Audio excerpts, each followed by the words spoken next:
What's up, everybody? How's everybody doing out there? It's Mount Vernon Kid again. Coming back to you again with the opinion spot. It's been a while, right? Hope everybody's well on their end. And so what's on the topic for today? Huh, kid? Maybe somebody's asking. Well, let's put it like this. People wanted it. They wanted to know. They kind of demanded it. I'm not naming any names, Gabi, but I'm gonna give it to you guys. I'm giving you guys my top 10 list of DC heroines, super heroines. You gotta love gotta give respect to the ladies as well of the DC universe. And Gabi asked for it, but I was always gonna do it. That's Blue Goblin, if everybody doesn't know. So let's get started, shall we? So for number 10 for my list has got to be the Brazilian green-haired sensation Fire. Now, why Fire? Some people might look like, wow, why Fire? Is it just because she was in the Justice League? Guys, you got to know me better than that. You ought to know me better than that. I don't pick anybody just because they're animated. I loved Fire since I started reading her backstory, and then started reading her when she was on Justice League Task Force. So I'm like, wow, this chick is cool. You know, she reminds me of a mixture of Black Widow, Natasha Romanoff, and Johnny Storm. You know. So I was like, wow, you know, she's cool. She's got these cool flame powers, you know. But the thing is, it's fire, but it's a green flame. So then I really started researching her more. So I started getting more back issues on her. What's your story? And then I started seeing that she was an ex-spy. She was a spy for Brazil, you know, and she was endowed with a mystical green flame that gave her fire powers, and I was like, oh, I was hooked after that, you know. But of course, you know, you're gonna look at it, oh, you know, of course she also is, she's Brazilian, you know. Wow, okay, right there is like, you know what I'm saying, like, and she also makes a good team with her fellow, you know, partner in crime heroine, Ice. You know, so it's also cool to see them get together. But yeah, Fire is cool. Fire is definitely cool. She makes. So number 9 on my list has got to be raven-haired or black-haired beauty with the skills, the strength that is very appealing to many of us. And that's Huntress. Huntress is great, and I think she's such a touching character to me is because of her story. Her story is very tragic, it's very heartbreaking, very, very, like, you're like, oh man. And you can understand kind of why she is the way she is in some ways, you know. And for others, be like, oh, she's crap, you know. Oh, come on. Why she's up there? You know, please.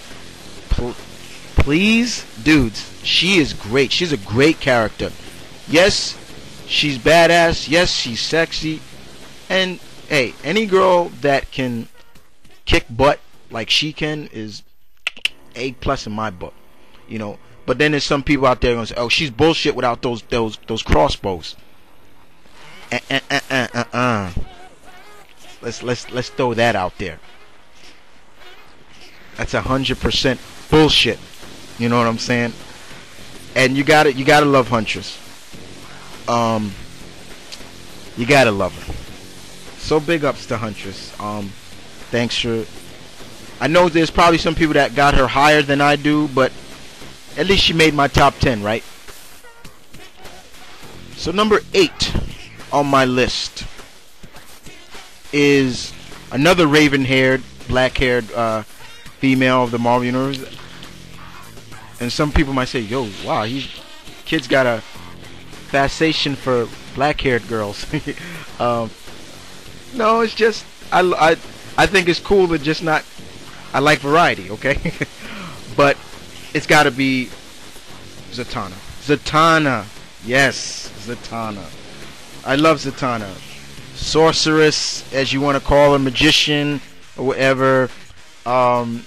Very appealing, a very powerful character. Very much the residential magician of the Justice League.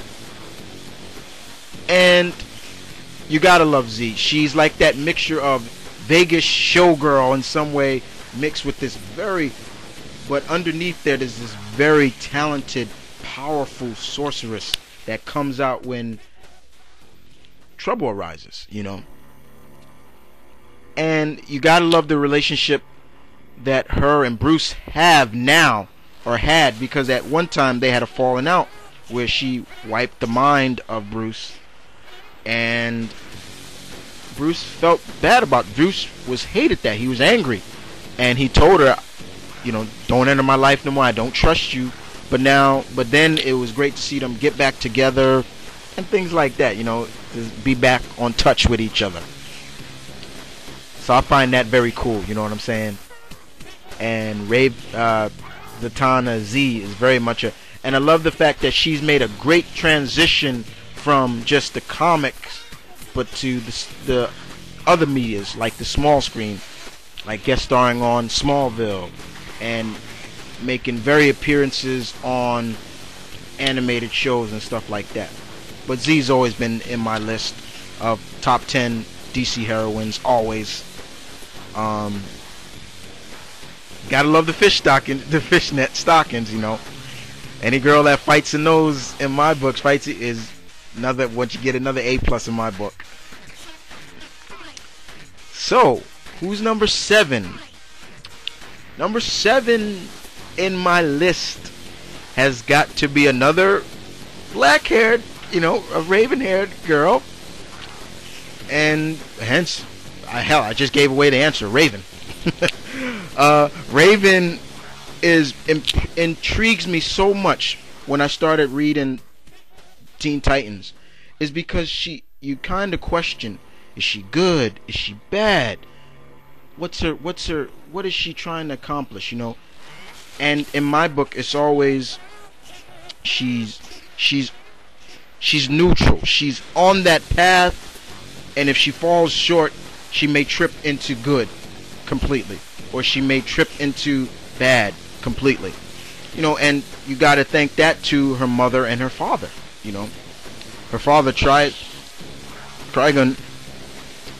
is just like, oh man, this guy is pure evil. Have you ever seen this guy, people? You like, how can a beautiful, beautiful woman be a offspring of this? And you're like, and then you start then later on we find out that Raven has brothers, and once again you start seeing that combination of she's fighting the darkness and evil, the darkness and the good, and we start to see that it's good to see that her Titan family backs her up, keeps her kind of on that path of, hey, it's okay, all of us have a bit of a darkness, in us, and it's just how you use it. And that's something that impels me about Raven. That is something that I love about Raven. That is something that you can really get behind Raven. Once again, you get behind her. You want her to triumph over the darkness and say, Raven, it's okay. There's times where, you want her, if she was real, you got to give her a hug. In some people's eyes. But in some people's eyes, she would probably look at you like, don't touch me, like, or something like that, and probably throw you away with the ease. But we start to see that she does have a heart. Her heart's not black, She does care. And that's why Raven makes my top 10 list. And last but not least, number 6 in my top 10 so far There's got to be another fellow Titan that is a princess, sexy as hell. Okay, not afraid to show that skin. And if I was her enemy, I don't know how I would like fight her. Like I would just probably be mesmerized. Like, just hit me. And that's Starfire. Starfire is very powerful. Let's not get that twisted. And you see that anytime, I love the fights between her and her sister Blackfire. Oh man, it's like, oh man, just throw down. Oh man, you gotta love her. And there's not much I can say about Starfire that you guys don't know about her. So that's why she makes the list.